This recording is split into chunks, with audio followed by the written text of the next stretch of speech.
It's a response video to Pyro. You say I'm rude. Well, maybe so. But I guess as Nick would say, I am what I am. I'm Popeye the Sailor Man. Yeah, I'll work on it, but chances are I'm not going to be able to fix that part of my psychology. And it's just, this is one of those subjects, it's got so many layers to it. So again, let's do, I won't bother with the quantum physics right now. Let's just get to the bottom line of the free will part. The strongest argument against its existence, I think, is the computer analogy, okay? The computer functions reliably. There's no randomness in the hardware.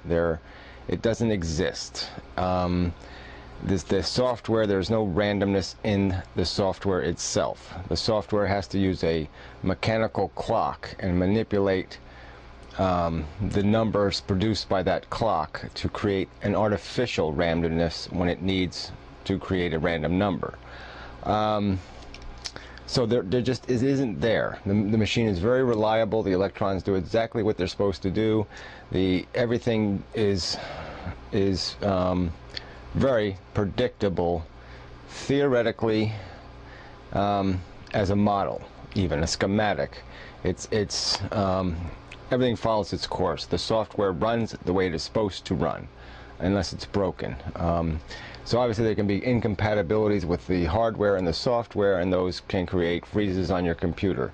But there's nothing inside the software itself that's randomly producing errors. The errors are a consequence of an unanticipated or inappropriately compensated circumstance and have nothing to do with a random error. There just aren't random errors.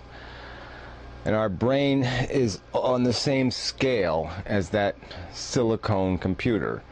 It functions on the same scale. It uses electricity. It uses pathways for the electricity.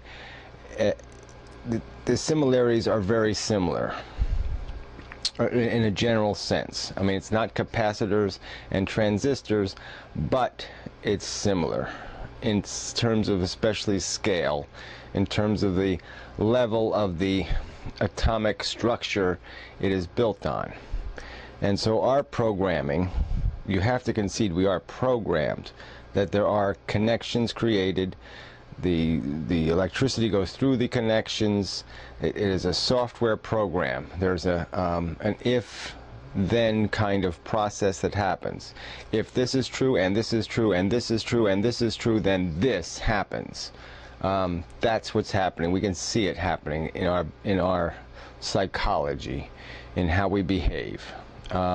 So I think it's a perfectly appropriate analogy, and I think it quite clearly points out that the programming, there's just no room for any quantum randomness to be leaching into this brain, or any mysterious forces to be influencing this software, just as there are no mysterious forces that all of a sudden make my software do something completely aberrant for no reason.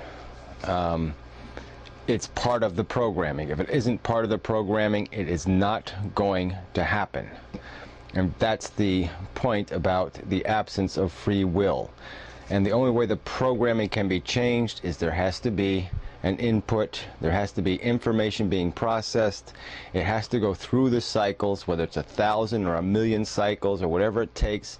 The mixture has to be stirred in a certain particular way. It's always going to happen that way. There's nothing that's going to mess up the stirring, that's going to change the processing. I could give the computer an equation that it could spend a year calculating, and it's not going to make a mistake. It's not going to fuck up the equation.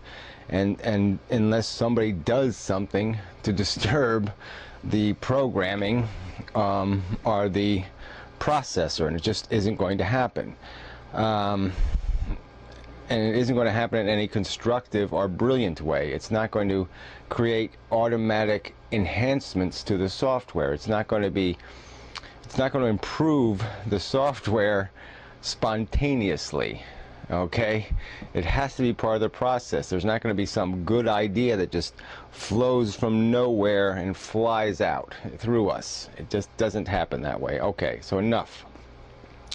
You know, like I said, I don't have to make the argument that what I'm saying right now was preordained at the Big Bang. I don't have to prove that argument. I'm just saying that's what I believe. I believe you can go all the way back there. I'm quite certain that it could probably be proven, both theoretically or even almost physically, that, you know,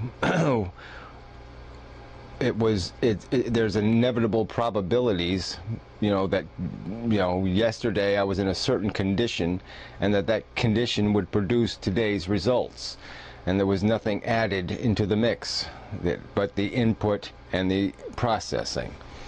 So anyway, that's, you know, there's just no point in arguing this. So I will say, look, I'll hit a little bit of this quantum mechanics stuff. All right, you know, we're just going to argue about what the definition of random is and what the definition of how well we know that. I think look, quantum mechanics is a lot of speculation, and it's not, to me, it's not, I don't mean speculation in wild speculation. Well, the part of it is wild. I mean, you start talking about multi-dimensions and stuff, that's just, you know, that's just, I'm not going to say it's irresponsible, but it's fantasy. It is science fiction. It is not anything tied to any certainty or probability or reality. And this whole idea that the particles have no place, they have no known existence, they have no actual place. No, it's just, look, all that's been demonstrated is that we can't identify where they are. We can identify that they're in a spot, that there's a probability of where they are. But that's it. Okay, fine. I don't see, like I said, I think our tweezers are still way too big to be able to pick apart the structure. And I think there's lots of explanations that can be made. There's probably lots of ways that it can be modeled that can explain effects that we see that don't have anything to do with randomness. But you know, like I said, what's the point of arguing it? I'm not an expert on it. I concede that, but I don't intend to become an expert on it, because I don't think this randomness on the acutely subatomic level has any way at all of reaching human existence in any relevant manner. It has. There's the two things are oceans apart. There's just no way that subatomic particle randomness could have anything to do with human perception, human behavior, human activity in any friggin' way. So I don't intend to waste my time arguing the point. But I have my own, you know, everybody thinks through these theories. I have my own theory about how the ultimate structure of the universe is built.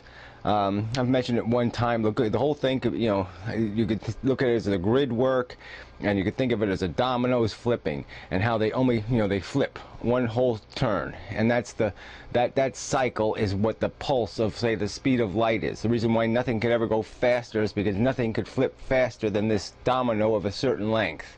And so if the whole universe is just made of these dominoes, and the ones that are moving are the photons, that would explain a particle as something that acts both like a particle and a wave. Okay, it is a structure, but it is a structure moving in a manner that only has one type of movement. It can only flip, and that's all it can do, and it can only flip at one speed. Flip, flip, flip. It just doesn't have any other. Anyway, so I'm not even going into it. I'm just saying there's ways of explaining physics, and this is a new science, and there's no reason to make it empirical at this point, because I don't think it can. I don't think it has the credibility. I don't think it deserves to be made it's not the theory of evolution. It's not something that has been substantiated by huge volumes of proof. The fact that some elements of it can lead to productive science, because some of the math is very useful in modeling circumstances, does not mean that the presumptions made, the speculation made with that math is also valid.